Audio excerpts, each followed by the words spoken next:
Hello friends, if your iPhone is stuck in the recovery mode, then no need to worry because I'll help you to solve the problem. So let's get started.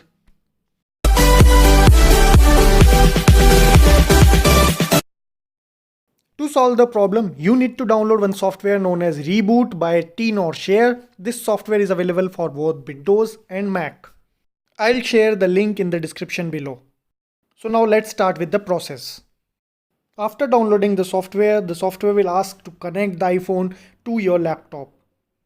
So just connect your iPhone with the USB to your laptop and now start with the process. After connecting the iPhone, the software will automatically recognize that your iPhone is stuck in the recovery mode.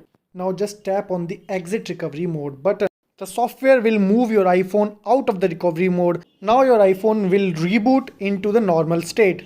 So this was a simple tutorial to fix the problem of iPhone stuck in the recovery mode.